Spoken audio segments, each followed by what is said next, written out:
పూర్తి వివరాలకు చదవండి రేపటి అక్షర శిల్పం దినపత్రికలో.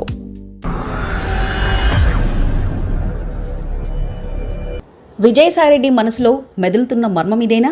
రాజకీయాల్లో ఏ పని ఊరికే జరగదు. ముఖ్యంగా వ్యూహకర్తగా పేరు పొందిన మాజీ ఎంపీ, వైసీపీ మాజీ నాయకుడు విజయసాయిరెడ్డి విషయంలో గత కొంతకాలంగా మౌనంగా ఉన్న సాయిరెడ్డి ఇప్పుడు ఒక్కసారిగా తెరపైకొచ్చి రాష్ట్ర రాజకీయాల్లో అసలు చర్చకు తెరతీశారు. ఆయన మళ్లీ వైసీపీ కూటికి చేరతారా, లేక కూటమిలోని జనసేనకు వెళ్లేందుకు వ్యూహం పన్నుతున్నారా అనేది ఇప్పుడు తెలుగు రాష్ట్రాల్లో హాట్ టాపిక్. శ్రీకాకుళం వనభోజనం కూటమికి ఇచ్చిన ఆహ్వానమా? సాయిరెడ్డి ఇటీవల శ్రీకాకుళంలో జరిగిన రెడ్డి సామాజిక వర్గ వనభోజన కార్యక్రమానికి హాజరు కావడం యాదృచ్ఛికం కాదని రాజకీయ విశ్లేషకులు అంటున్నారు. ఇక ఆయనకు కూటమిలోని ఒక కీలక నాయకుడే ఆహ్వానించారని, ఈ కార్యక్రమంలో సంబంధం లేని ఆ నాయకుడు వేసిన ఈ పాచికలో పెద్ద అర్థమే ఉందని తెలుస్తుంది. ఇది సాయిరెడ్డి తనను తాను కూటమిని అందుబాటులో ఉంచుతున్న సంకేతం అని రాజకీయ వర్గాల్లో చర్చ జరుగుతుంది. వైసీపీ కోటరిపై అసంతృప్తి, వైసీపీలోకి తిరిగి వెళ్తారనే ప్రశ్నకు సాయిరెడ్డి ఇచ్చిన సమాధానం మరింత సస్పెన్స్ను పెంచింది.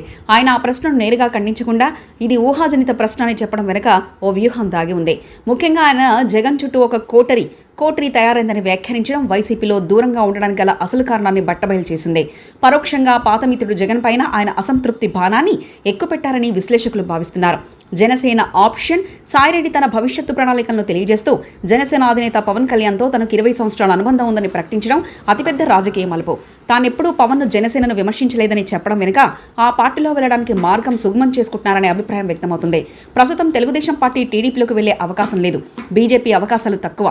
ఈ నేపథ్యంలో జనసేన ఆయనకు ప్రధాన ఆప్షన్గా కనిపిస్తుంది. అయితే కీలకమైన రాజ్యసభ పదవిని అనుభవించిన ఆయన స్థాయికి తగిన పదవిని జనసేన ఇవ్వగలుగుతుందా అనే సందేహం కూడా ఉంది. సాయిరెడ్డి రాజకీయ తుఫాన్ ఏ దిశగా మారుతుందో తెలియాలంటే మరికొన్ని రోజులు వేచి ఉండక తప్పదు. పవన్ కళ్యాణ్ గారు నాకు మిత్రుడు ఈరోజు కాదు, ఒక 20 సంవత్సరాల నుంచి. మా యొక్క స్నేహం వేరే, రాజకీయం వేరే. నేను ఏ రోజు పవన్ కళ్యాణ్ గారిని ఒక్క మాట అనలేదు, భవిష్యత్తులో అనను కూడా. ఇది నా యొక్క దృఢ సంకల్పం, నిర్ణయం. ఇక రాజకీయ రంగ ప్రవేశం అన్నటువంటిది పరిస్థితులను బట్టి ఏ రకంగా నేను నిష్క్రమించానో అవసరమైతే తిరిగి రాజకీయాల్లోకి రావడానికి కూడా నేను సిద్ధంగా ఉన్నాను. మరిన్ని కథనాల కోసం సబ్స్క్రైబ్ చేసుకోండి మీ అక్షర శిల్పం.